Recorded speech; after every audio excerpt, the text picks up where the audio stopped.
Good afternoon, everyone, and welcome to this session of SaaS Innovate. My name is Joy DeBolt. On behalf of SaaS, we're very happy to have you here with us this week. I have the honor of introducing our session speaker for today. This is Excel Celiadin from our wonderful partner, EY. Hey, everyone. Excel, I will hand it over to you. Let's give him a warm welcome. Can you all hear me? Yeah? Great. So I'm so excited to be, to see you numerous and interested about this topic.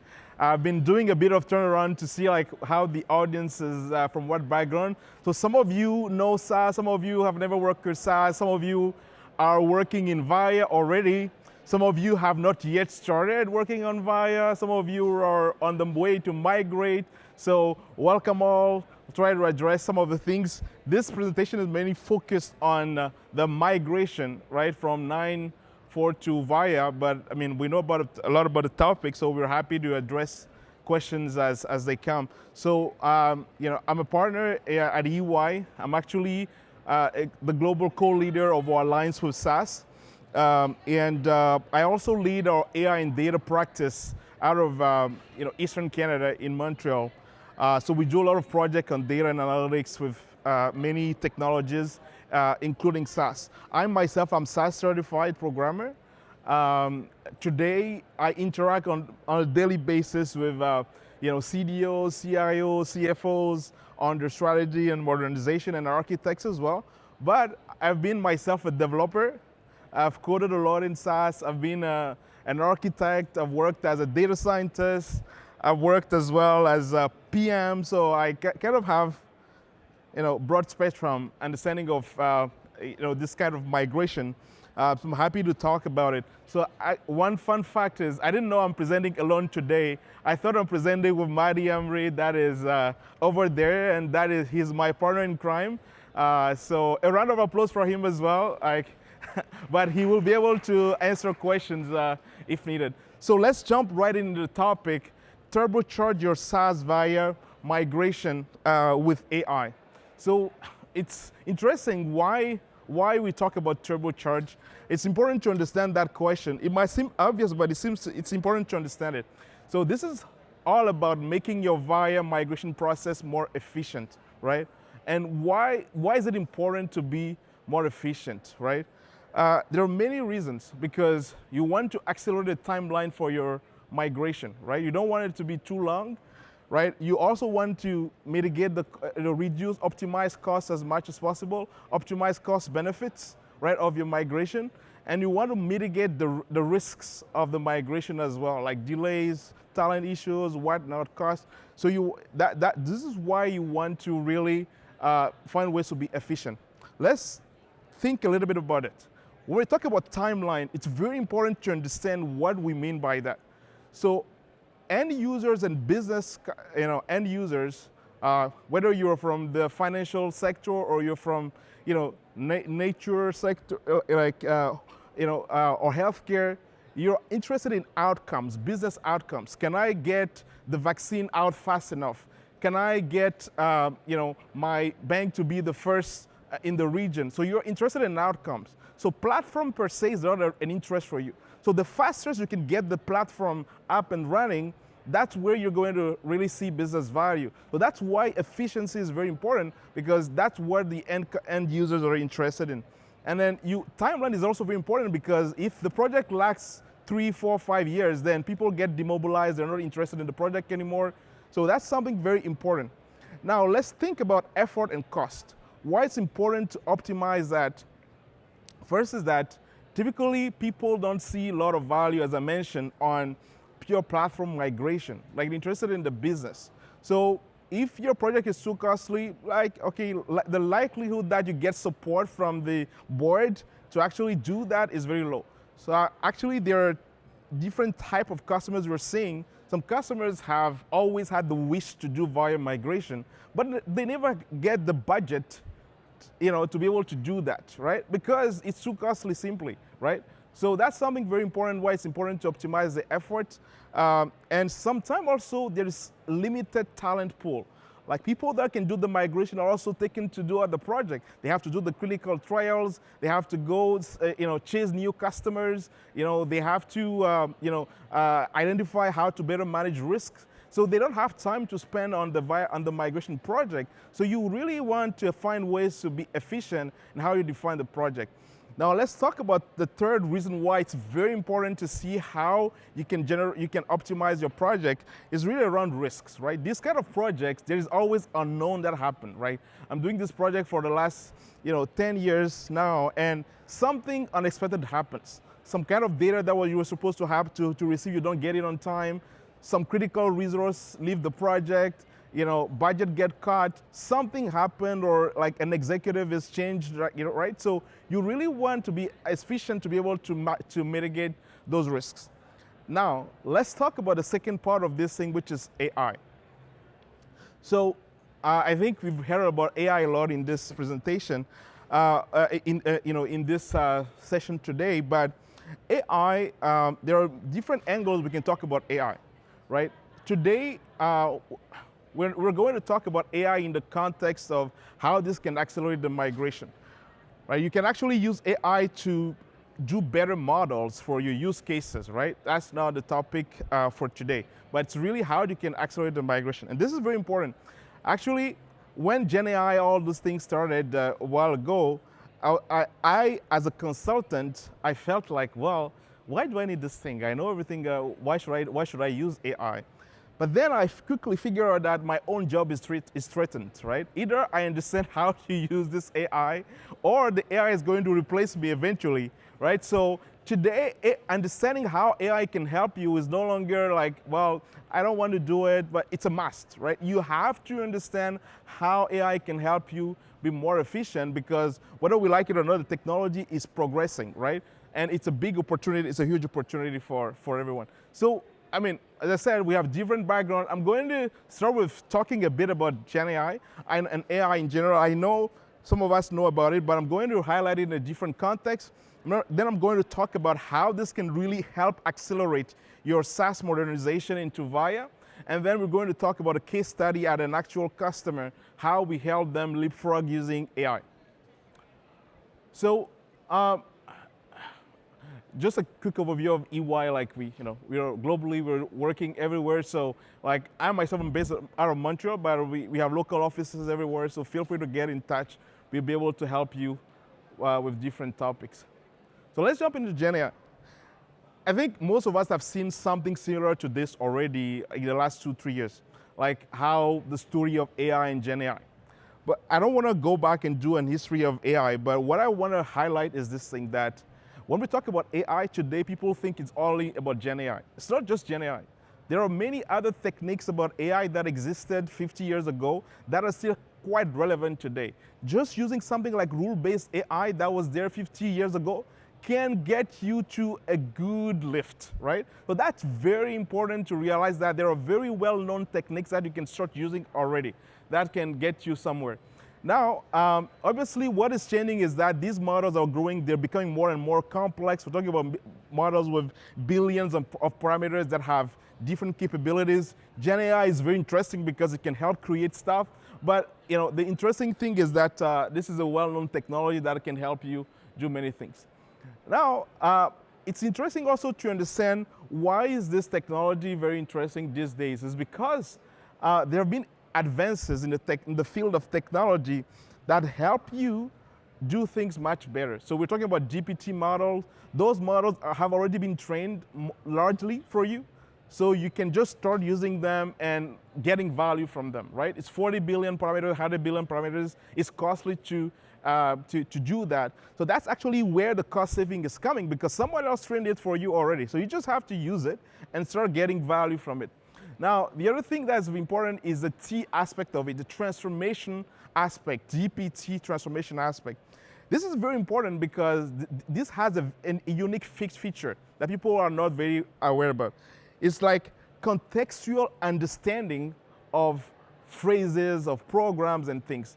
So this capability allows the AI to really understand what exactly is the context, like a human brain will do, of the program or of the sentence or whatever document you throw at it.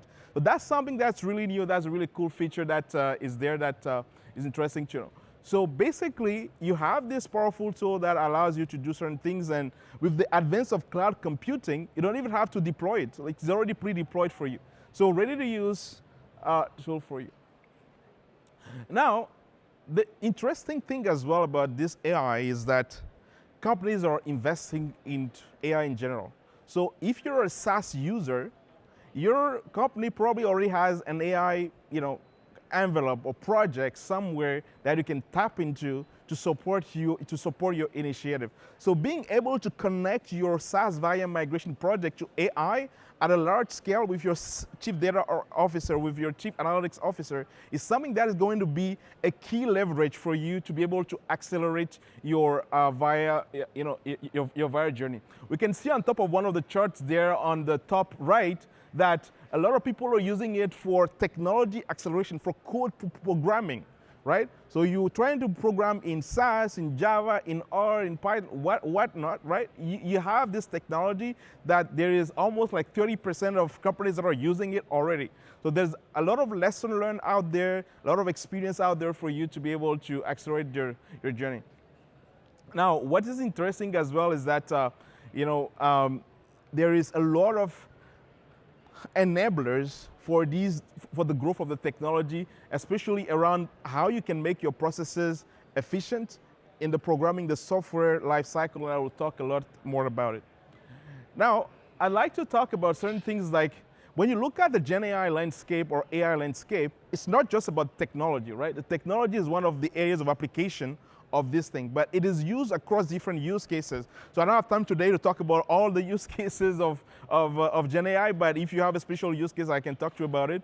This is very interesting, not because of the different applications, but because there's a community of AI users where there are many lessons learned, right, that you can share, like between those communities. It doesn't matter if you're using it for finance or for technology or for programming. There's a lot of lessons learned from these different use cases that's going to help you in your journey.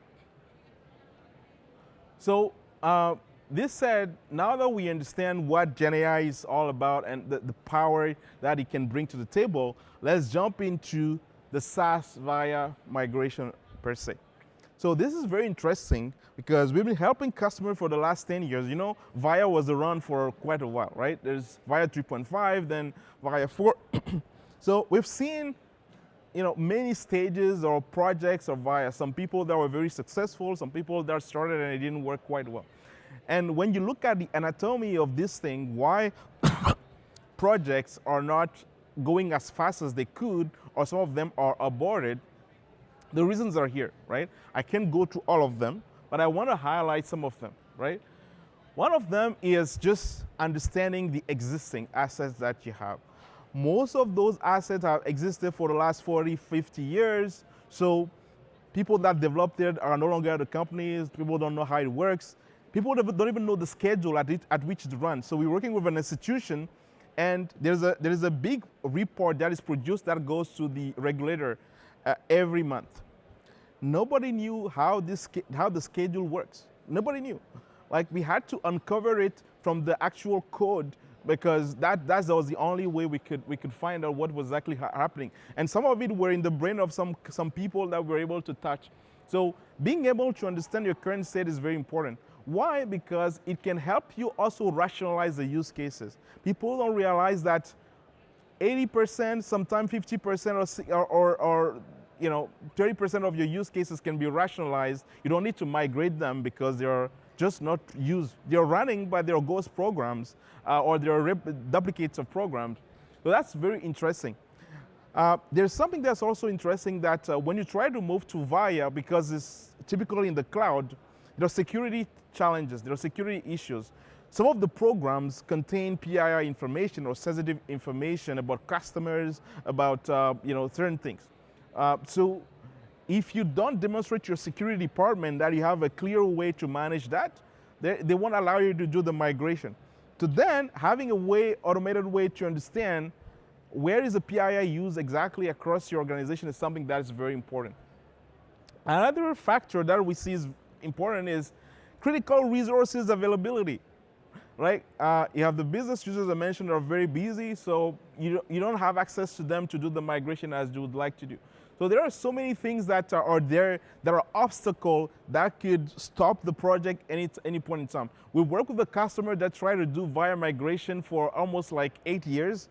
Every year there is an initiative that is failed because of something that happens, right?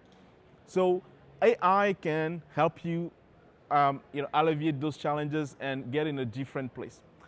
Let's jump into how AI can help you.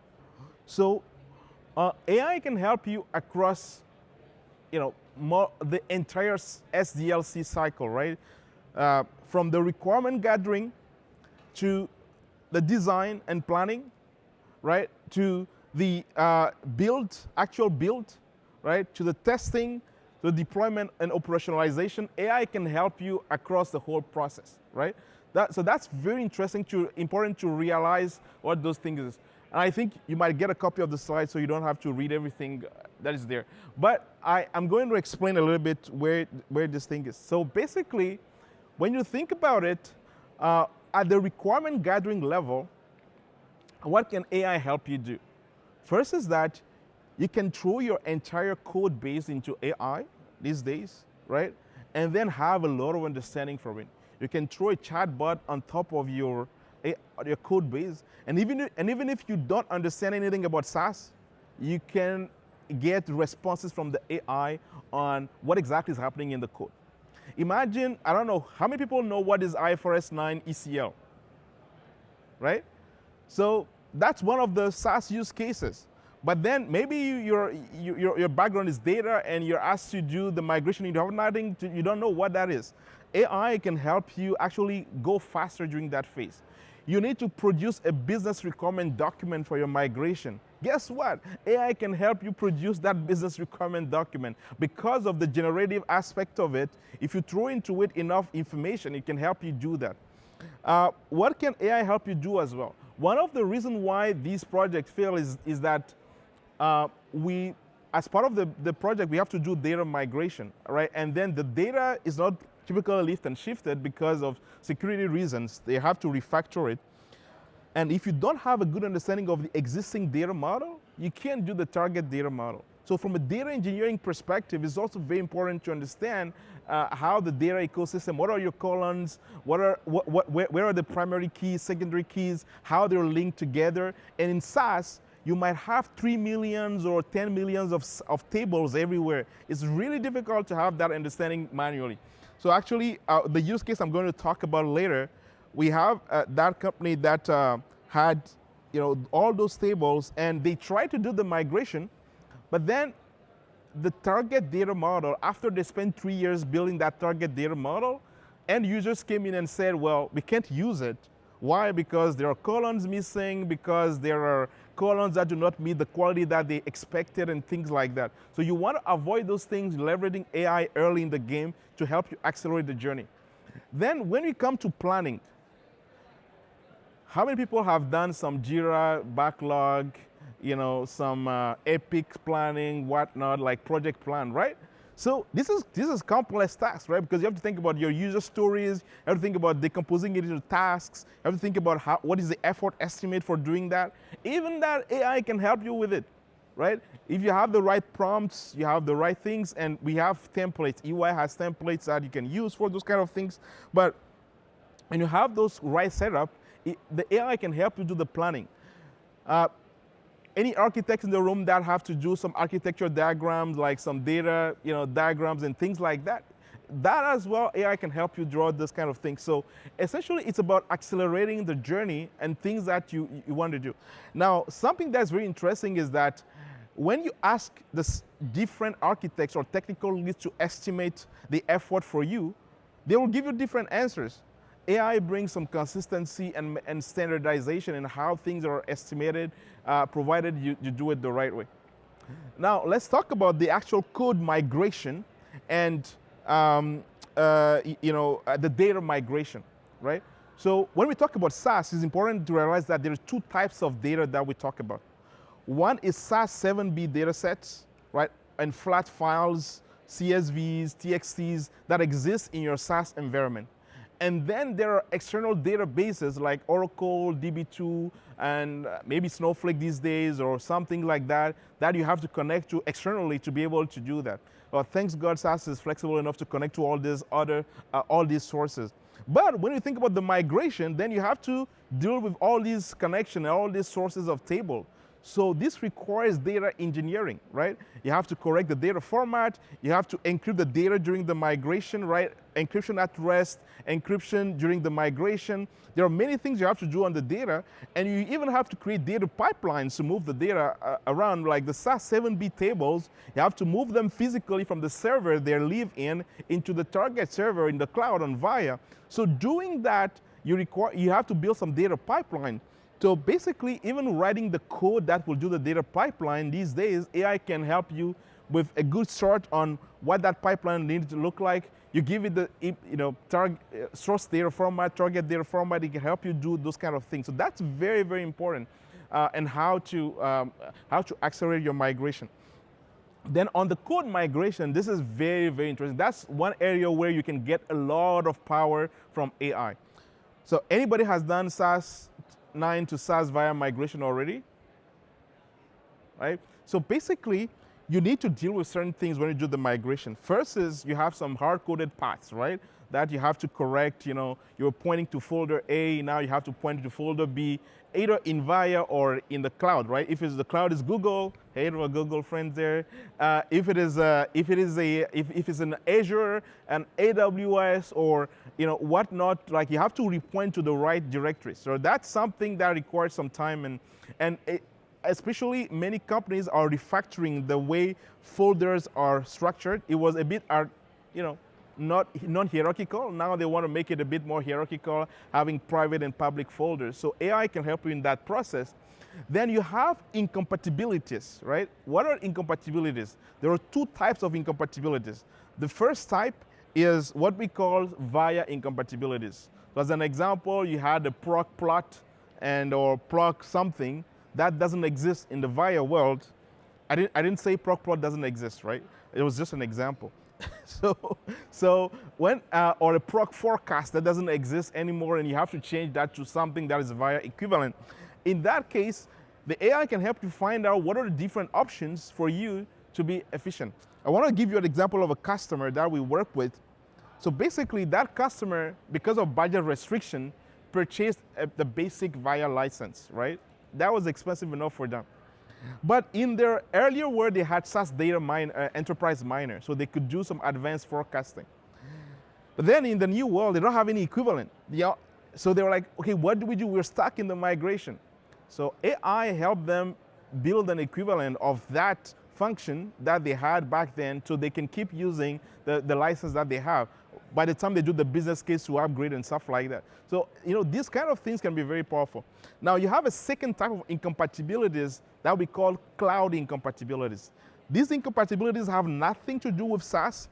They're just related to the cloud itself. So basically, as an example, you were using Xcommons, right? And you're not allowed to use Xcommons anymore because of security reasons and things like that. So that is something that is created by your organizational architectural requirements. So you need to find alternatives. As example, you're using copy, CP, or you're using some file name commands or things to move file around, send emails. Once you finish your analysis, you send email to your customers, you send email to yourself and things like that.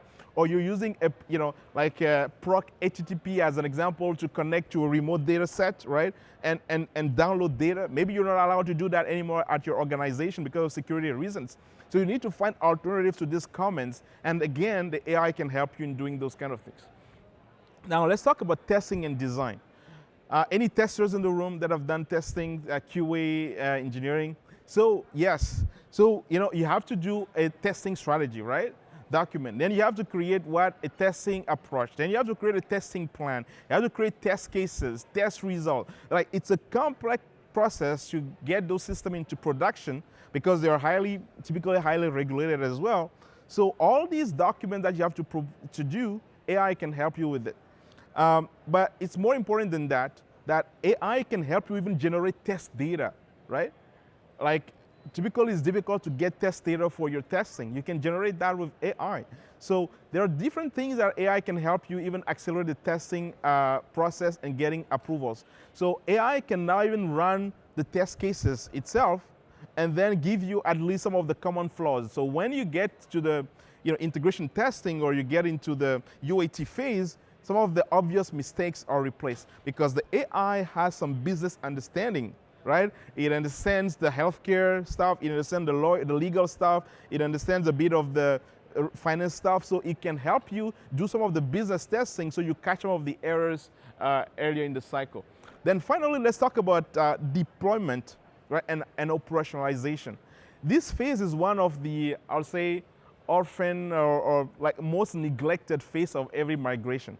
People think the moment that we've deployed VIA is installed in production, use cases are copied and over to the other places, we're done, right? No, that's not it. That's actually the beginning of the journey, because you need to have more future releases, right? There are future releases of VIA that are coming that you need to manage.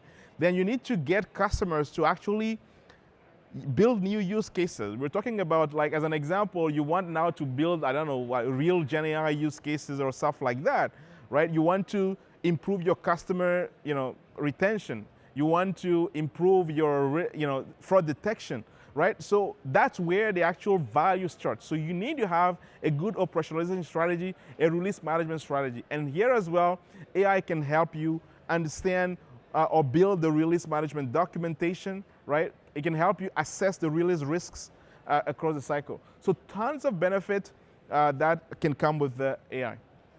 Now, I like a lot this chart, right? If there's something you need to take away from this presentation, maybe it's this chart, right? Normally, you have to pay, it's consulting fees to get this chart, but it's an interesting one. So basically, what this chart has two dimensions, right? On the horizontal axis, you have the progression of generative AI, right? So, from low capabilities to advanced capabilities.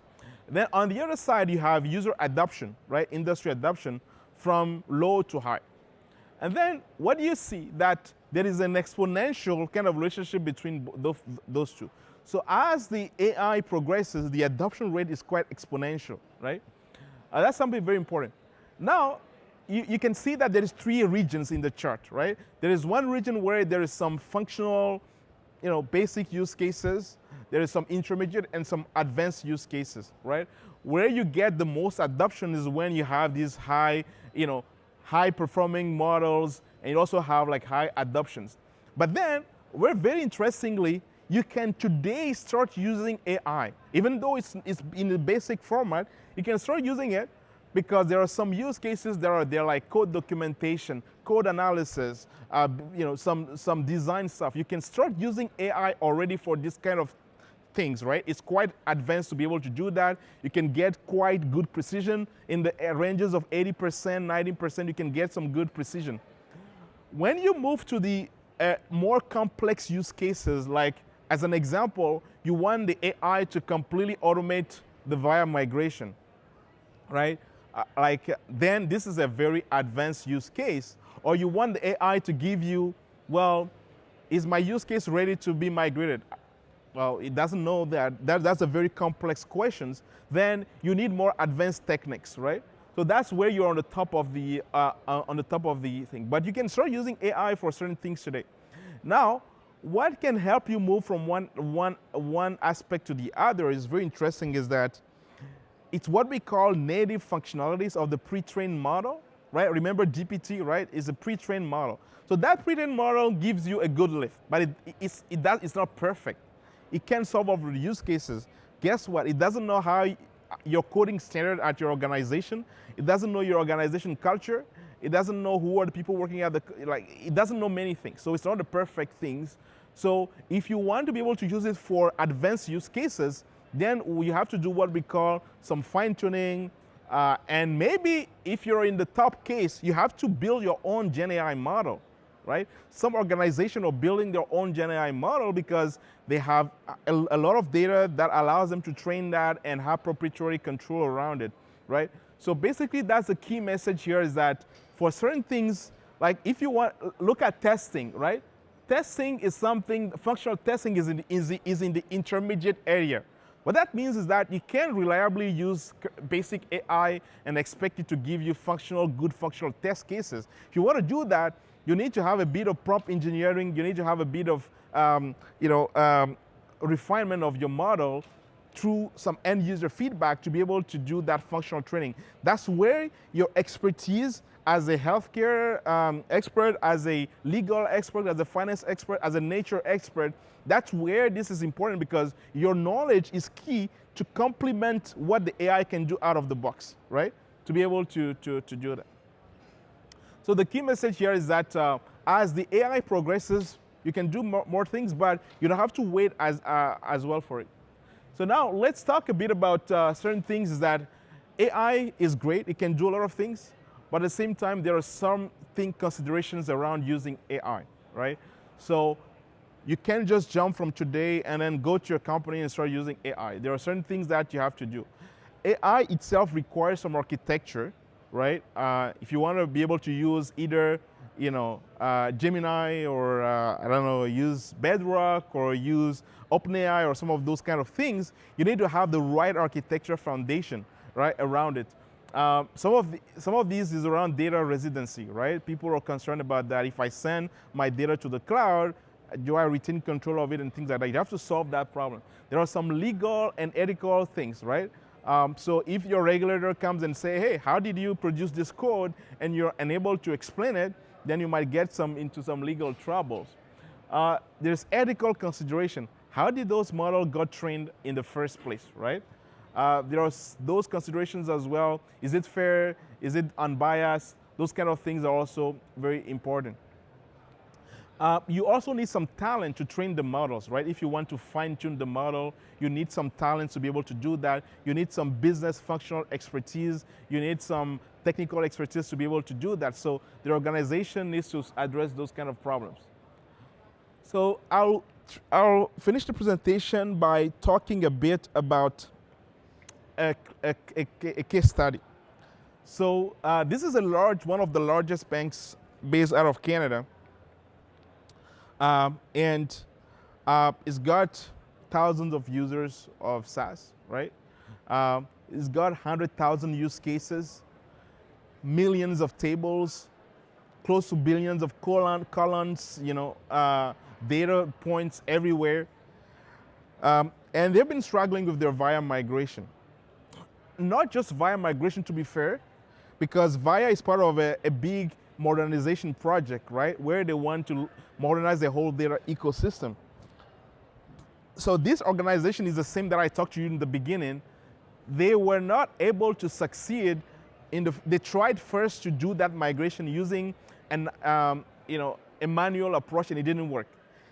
They hired some BAs, business analysts, to do mapping of all the use cases, use case mapping, right, of the use case. So it took almost weeks to months for a BA to do one use case. Guess what? They've got 100,000 of use cases. And I'm like, man, we will never finish doing just the mapping of the use cases. How do we do that in an efficient way? We have to unlock the value of the data. They feel like the data is locked and they cannot unlock the value of it because it's too costly to do that. Imagine an army of BA, 1,000 BAs, like it's costly. So the CIO that I know very well called me and he said, well, I have an interesting use case for you. You think you can use this Gen AI you've been talking about every day to help me do this thing? You're talking about it every day. Now is your time to prove it. It was back then in December. It was December 10 or something. And Christmas was coming and I wanted to go Christmas vacation. But then this project came up. And then we said yes, we took on the challenge. Then we put a team together of AI engineers, data scientists, stuff like that. Some folks that were in the super demo, maybe you saw some of the charts from the results. And then what we did is that we threw all the program into the AI, right? We threw all the program into the AI. And what did the AI help us do? The AI was able to gather all the programs from wherever they are, all the tables from wherever they are. It was able to extract itself all of the functions, all of the use cases. So you may have 100,000 of programs, but maybe they're organized into 1,000 use cases because each use case may have multiple SAS scripts, right? So it was able to recognize the boundaries of use cases, which is something fantastic because imagine you have that set of program, you don't even know where it started, where it ended.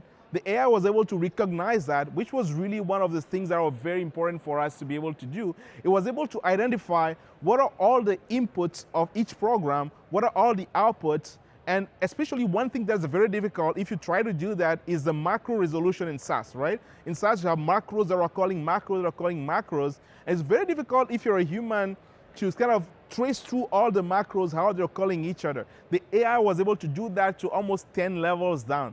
That's kind of powerful. And we did this whole project in the matter of 4 to 6 weeks, right? And that is something that really impressed the bank. They were able to save about 70% of the initial effort that they estimated. The project actually was talking to the CIO. It's been presented to their board today as one of the most successful AI use cases that they ever had. So this is really about this thing. But now, I don't want to oversell AI either. Like, I'm not here to sell AI. That's not my job. But I want to say that the AI didn't solve all the problems, right? AI helps you get to a place, but it doesn't solve all the problems. As an example, if you have bad ways of programming, let's say you're using select stars or certain things are not documented, they are in the brains of people, the AI doesn't know about it, right? So that's where there are some limitations. We were not able to access the production log for this use case because the logs were locked for some reason. So the logs contain a lot of information as well, not just the code, right? If you can access that, then you have richer information and you can actually do better analysis around it.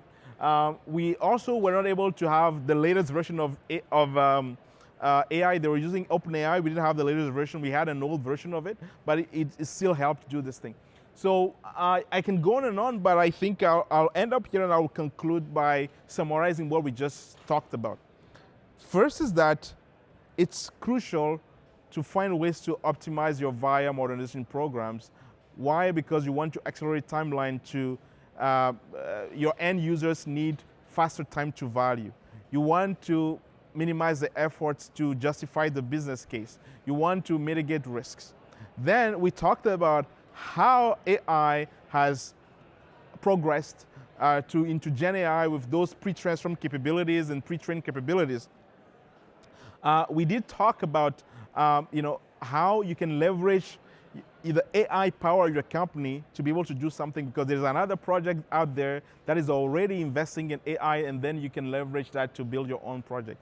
Then we jump into how do we apply that in the context of SaaS itself? And we looked at the entire software SDLC cycle for a VIA migration, and we gave examples how this can be done, and we concluded with a use case. So thank you again for listening in, for turning out in short great numbers, and we're here. If you have some questions or things like that, feel free to ask some questions or text us on LinkedIn. Maidi or myself, feel free to be in contact with us. Thank you again.